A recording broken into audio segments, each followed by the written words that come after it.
கார்த்தி ரேவதி சீரியலை பற்றி தான் நம்ம இந்த வீடியோக்குள்ளே நம்ம பார்க்க போகிறோம். நம்ம வீடியோக்குள்ளே போகிறதுக்கு முன்னாடி நம்ம சேனலுக்கு யாரெல்லாம் சப்ஸ்கிரைப் பண்ணலையோ அவங்களாம் சப்ஸ்கிரைப் பண்ணிக்கிடுங்க. பக்கத்தில் உள்ள பெல் பட்டனை கிளிக் பண்ணுங்கள். வாங்க வீடியோக்குள்ளே போகலாம். ரேவதிக்கு ட்ரீட்மெண்ட் நல்லபடியாக நடந்து முடிஞ்சிருச்சுது அப்படின்னு சொல்லவும் இதை கேட்டதுமே கார்த்தி சாமிச்சிட்டு எல்லாருமே சந்தோஷப்பட்டுட்டு இருக்காங்க. அப்போ மாயா இதை பார்த்துட்டு ரொம்பவே எரிச்சலோடு இருந்துட்டு இருக்கிறாங்க.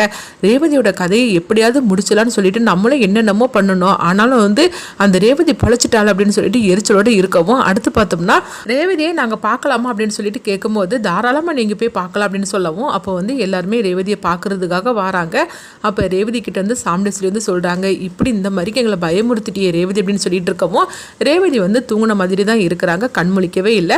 அடுத்தது பார்த்தோம்னா கார்த்தி பக்கத்தில் வராங்க. வந்ததுமே ரேவதி அப்படின்னு சொல்லி கூப்பிடும் போது அப்போ உடனே சாமிடேஸ்வரி அவங்க சொல்கிறாங்க, சரி மாப்பிள்ளை கொஞ்சம் நேரம் இருக்கட்டும், வாங்க நம்ம போகலாம் அப்படின்னு சொல்லிட்டு அவங்க எல்லாருமே அழைச்சிட்டு வந்துருந்தாங்க. அப்போ கார்த்தி ரேவதியோட கையை பிடிச்சிட்டு அவங்க கண் கலங்கி அழ ஆரம்பிச்சிருந்தாங்க.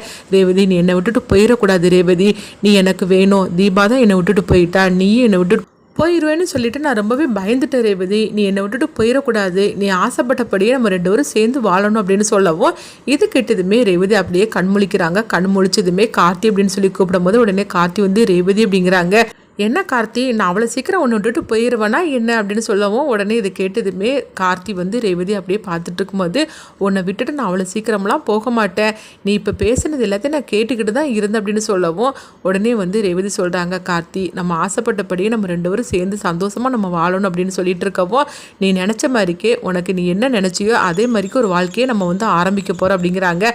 இது கேட்டதுமே ரேவதி ரொம்பவே சந்தோஷப்பட்டு இருக்கிறாங்க. அடுத்து பார்த்தோம்னா 2-3 நாள் ஆனதுமே அவங்கள வீட்டுக்கு போகலாம், ஒரு பிரச்சனை இல்லை அப்படின்னு சொல்லவும், உடனே கார்த்தியும் ரேவதியும் அவங்க ரெண்டு பேரும் வீட்டுக்கு வராங்க. அப்போ பார்த்தோம்னா சாமிடேஸ்வரி ஆரத்தி எடுத்து அவங்க வீட்டுக்குள்ளே அழைச்சிட்டு போகவும், இங்கே பார்க்கும்போது காளி மலை தான் காட்டுறாங்க.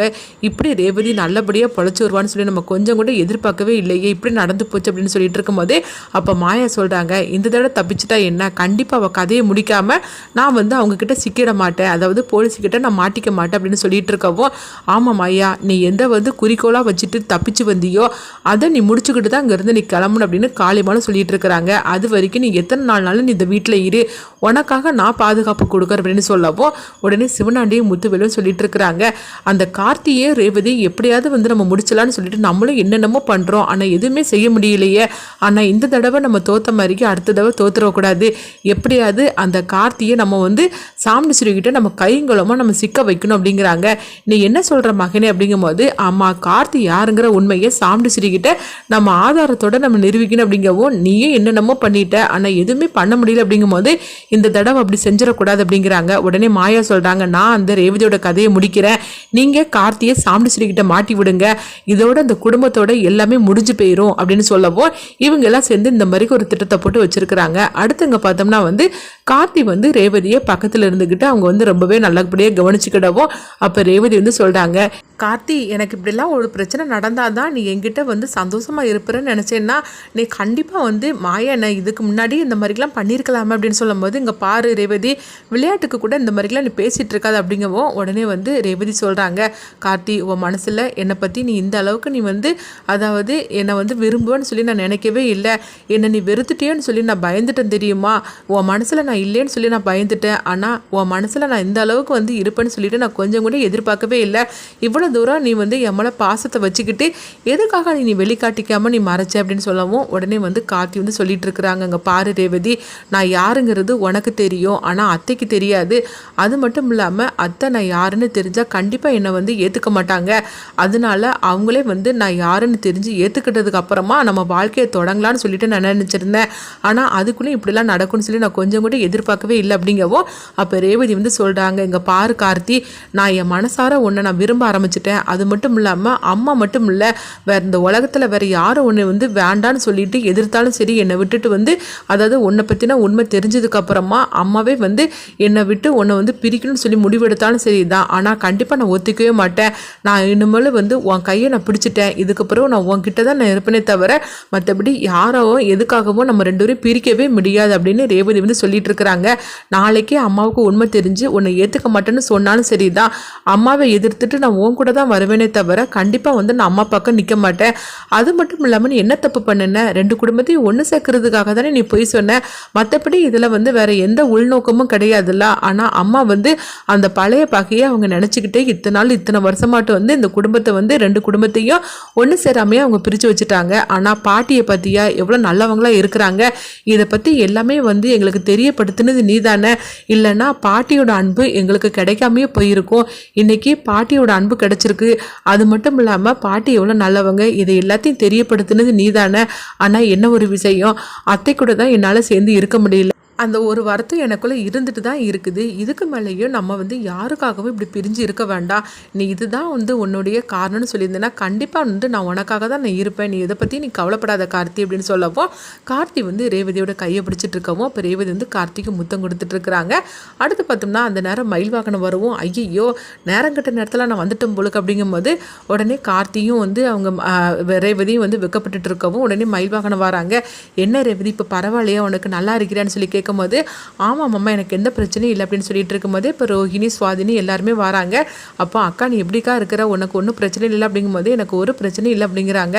உடனே வந்து கார்த்தி வந்து வெளியே வரவும் இப்போ மயில்வாகன் வந்து கார்த்திகிட்ட கேட்குறாங்க, என்ன சகல 2 பேரும் ஒன்று சேர்ந்துட்டீங்க போலுக்கு அப்படின்னு சொல்லவும், உடனே கார்த்தி போங்க உங்களுக்கு ஒரு வேலை இல்லை அப்படின்னு சொல்லி கேட்டுட்டு இருக்கவும், அதான் நான் பார்த்தேனே எனக்கு இப்போ வந்து தெரிஞ்சு போச்சுது, ரேவதி ரொம்பவே நல்ல பொண்ணு, அவள் மனசில் ஃபுல்லாக நீங்கள் தான் இருக்கிறீங்க, அதே மாதிரிக்கு நீ ரேவதியை புரிஞ்சுக்காமையே இருந்துருவேன்னு சொல்லி நினச்சிட்டேன். அது மட்டும் இல்லாமல் அத்தைக்காக உன் வாழ்க்கையை நாசம் பண்ணிடுவேன்னு சொல்லி நினச்சேன். ஆனால் இப்போ எனக்கு நம்பிக்கை வந்துருச்சுது, ரேவதியை நீ ஏற்றுக்கணும், அத்தை என்ன முடிவெடுத்தாலும் சரி தான், ஆனால் ரேவதியை மட்டும் நீ கைவிட்டுறக்கூடாது அப்படிங்கும்போது அப்போ உடனே கார்த்தி சொல்கிறாங்க, ஆமாம் நீங்கள் சொல்கிறது கரெக்டு தான், அத்தை வந்து என்ன முடிவெடுத்து என்னை பற்றி உண்மை தெரிஞ்சு அவங்க ஏற்றுக்கிட்டாலும் சரி ஏற்றுக்கிட்டாலும் சரி, ஆனால் இனிமேல் நான் வந்து ரேவதியை நான் வந்து பிரித்து வைக்க மாட்டேன், ரேவதி என்னுடைய மனைவி அப்படின்னு சொல்லிட்டு கார்த்தி வந்து ரொம்பவே சந்தோஷத்தோடு சொல்லவும், இது கேட்டதுமே மயில்வாகனமும் ரொம்பவே சந்தோஷப்பட்டுட்டு இருக்கிறாங்க.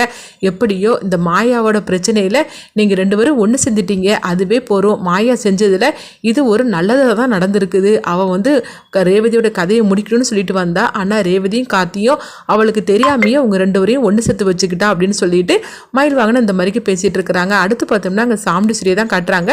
அப்போ சாமுண்டீஸ்வரி வந்து அவங்க நினைக்கிறாங்க, இந்த பிரச்சனையில் நம்ம திவ்யாவோட பிரச்சனையை நம்ம வந்து மறந்துட்டோமே, கார்த்தி யாருன்னு சொல்லிட்டு நம்ம கண்டுபிடிக்கிறதுக்காக நம்ம வந்து திவ்யாவுக்கு நம்ம ஃபோன் பண்ணி பார்க்கலாம், எந்த விதற்கு விசாரிச்சிருக்கிறாங்க, எந்த அளவுக்கு வந்து உண்மை தெரிஞ்சிருக்குன்னு தெரியல, அவங்க நம்மளுக்கு ஃபோன் பண்ணக்கூடாதுன்னு சொல்லியிருக்கிறேன், அதனால் நம்மளே தான் அவங்களுக்கு ஃபோன் பண்ணணும், சரி என்ன ஆச்சுன்னு சொல்லி கேட்கலாம் அப்படின்னு சொல்லிட்டு உடனே சாமுண்டீஸ்வரி திவ்யாவுக்கு ஃபோன் பண்ணவும், உடனே திவ்யா வந்து சொல்லிட்டு இருக்கிறாங்க, மேடம் உங்களுக்கு தான் நான் ஃபோன் பண்ணலாம்னு நினச்சிட்டு இருந்தேன், ஆனால் நீங்கள் தான் ஃபோன் பண்ணக்கூடாதுன்னு சொல்லிட்டீங்களா, நீங்கள் உடனடியாக வாங்க உங்ககிட்ட முக்கியமான விஷயத்தை பற்றி பேசணும் அப்படிங்கும்போது, என்னது என் மாப்பிள்ளை பற்றின டீட்டெயிலாம் தெரிஞ்சிச்சு அப்படிங்கும்போது அதை பற்றி பேசுகிறதுக்காக தான் நான் வந்து உங்களை வர சொல்கிறேன் வாங்க அப்படிங்கவும், நீங்களே ஃபோன் பண்ணுவீங்கன்னு சொல்லி நான் எதிர்பார்த்துட்டு இருந்தேன், நீங்கள் ஃபோன் பண்ணவே இல்லை அப்படிங்கும்போது, இல்லை வீட்டில் சில விஷயங்கள்லாம் நடந்துருச்சுது, அதனால தான் அந்த பிரச்சனையில் ஃபோன் பண்ண முடியாமல் போச்சுது அப்படின்னு சொல்லவும், நான் உடனே கிளம்பி வரேன்னு சொல்லிட்டு அவங்க சாமுண்டீஸ்வரி பார்த்தோம்னா அவங்க நேராக திவ்யா இருக்கிற இடத்துக்கு அங்கே போகிறாங்க. போனதுமே என்னாச்சுது, என் மாப்பிள்ளையை பற்றி ஏதாவது தெரிஞ்சிச்சான்னு சொல்லி கேட்கும்போது, இந்தாங்க உங்கள் மாப்பிள்ளையோட ஃபேமிலி ஃபோட்டோ அப்படின்னு சொல்லி கொடுக்கவும்,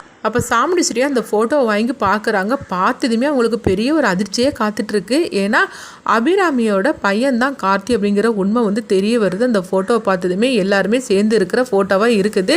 அப்போ இது இங்கே யார் அப்படின்னு சொல்லி கேட்கும்போது, இவங்க தான் உங்கள் மாப்பிள்ளையோட அம்மா அப்பா, அவங்க அண்ணன்கள் அப்படின்னு சொல்லவும், இது கேட்டதுமே அவங்க அதிர்ச்சி அடைகிறாங்க. உங்கள் மாப்பிள்ளை நீங்கள் நினைக்கிற மாதிரிக்கு சாதாரண டிரைவர்லாம் கிடையாது, அவர் பெரிய கோடீஸ்வரர் அப்படின்னு சொல்லவும், இது கேட்டதுமே அவங்க அதிர்ச்சி அடைகிறாங்க. அவர் எவ்வளோ பெரிய கம்பெனிக்கு எம்டி தெரியுமா அப்படின்னு சொல்லவும், உடனே அந்த டீட்டெயிலையும் அவங்க சொல்லி கொடுக்கவும், அப்போ உடனே சந்திரகலா நம்மள வந்து இந்த கம்பெனிக்கு அழைச்சிட்டு போகும்போது அந்த கோமாளி இளையராஜா தானே உட்காந்துருந்தான், அப்போ ஆக மொத்தத்தில் அது நம்ம மாப்பிள்ளையோட கம்பெனி தானே அப்படின்னு சொல்லிட்டு அவங்க அதிர்ச்சி அடைகிறாங்க. அடுத்துதான் வந்து திவ்யா வந்து சொல்கிறாங்க, இதுதான் உங்கள் மாப்பிள்ளையை பற்றின குடும்பமும் ஃபேமிலி டீட்டெயில், ஆனால் எதுக்காக இந்த மாதிரிக்கு பொய் சொல்லிட்டு உங்கள் வீட்டுக்கு வந்திருக்காருங்கிற விஷயம் எங்களுக்கு தெரியாது, அது அவருக்கு மட்டும்தான் தெரிஞ்ச விஷயம் அப்படின்னு சொல்லவும், இது கேட்டதுமே சாமுண்டீஸ்வரி அப்படியே உச்சக்கட்ட கோவத்தில் இருக்கிறாங்க. எந்த அளவுக்கு நம்ம மாப்பிள்ளை வந்து பொய் சொல்லிட்டு நம்மகிட்ட நாடகம் ஆடி நம்ம குடும்பத்துக்குள்ளே வந்திருக்கிறார் அப்படின்னு சொல்லிட்டு எரிச்சல் அடையவும், சரி நான் இதுக்கப்புறம் நான் பார்த்துக்கிட்டுதான், உங்களுக்கு சேர வேண்டிய பணம் எவ்வளோன்னு சொல்லுங்கள் அப்படிங்கும்போது அதை பற்றி அவங்க பேசி அந்த பணத்தை கொடுத்துட்டு அங்கேருந்து கிளம்புறாங்க. அடுத்து பார்த்தோம்னா சாமுண்டீஸ்வரி வந்து நேராக அவங்க வீட்டுக்கு வரவும், அப்போ கார்த்திக் கூட ரேவதி வந்து ரொம்பவே சந்தோஷத்தோடு வந்து பேசிகிட்டு இருக்கிறாங்க. அந்த நேரம் பார்த்தோம்னா அவங்க ரேவதிக்கு ட்ரீட்மெண்ட் கொடுத்தாங்களா, அந்த டாக்டர் வந்து சாமுண்டீஸ்வரிக்கு ஃபோன் பண்ணுறாங்க. உங்கள் பொண்ணு வந்து முழுசாக குணமடைகிற வரைக்கும் அவங்களுக்கு அதிர்ச்சியான தகவல் எதுவுமே வந்து சொல்லக்கூடாது அப்படின்னு டாக்டர் வந்து சொல்லிவிட்டு அவங்க ஃபோனை வைக்கிறாங்க. இதனால் இப்போ சாமுண்டீஸ்வரிக்கு என்ன முடிவெடுக்க தெரியாமல் வந்து இருக்கிறாங்க. ஆனால் கார்த்தியனே நம்ப வச்சு ஏமாற்றிட்டாம்ல, இனிமேல் என்னுடைய எதிரியே நீ தான் அப்படின்னு சொல்லிட்டு சாமுண்டீஸ்வரி கார்த்தி மேலே ரொம்பவே கோவத்தோடு இருக்கிறாங்க. அடுத்தது என்னெல்லாம் நடக்க போகுது அப்படின்னு சொல்லிட்டு வெயிட் பண்ணி பார்க்கலாம்.